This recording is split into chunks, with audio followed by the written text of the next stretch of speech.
This video, we will talk about the third method. So let's jump straight into it. What will be a third way to move from a product to a platform business? This particular method works typically for B2B companies or businesses.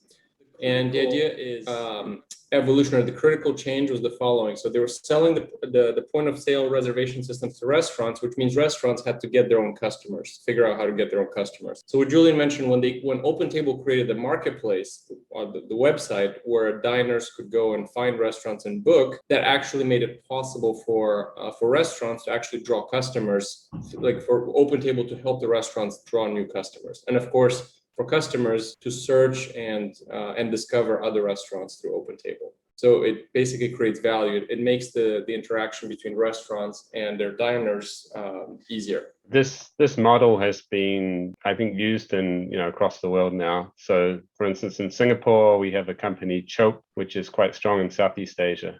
Exactly the same model. I mean, we don't use OpenTable here, but they used exactly the same model. They offered started with the reservation system as a software for the businesses, for the restaurants, and then later created that website where everyone came to. And now, if I want to go to a restaurant, I just go on Chope. I can discover special offers, and then I just book straight away from the Chope website. So this sounds a little bit like they already they wanted to be a marketplace, but then they were just onboarding one site first before they become the other one, before they have the other site, right? Yeah.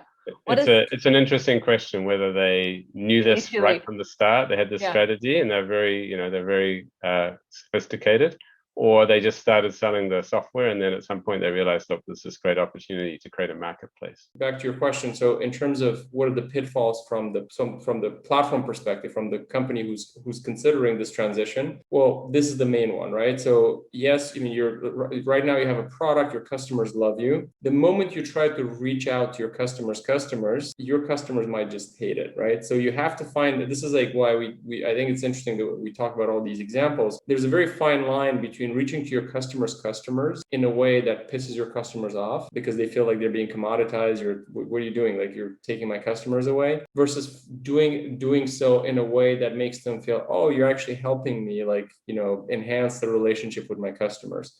And I think they raised 250 million to create the digital marketplace, I think, for the seats.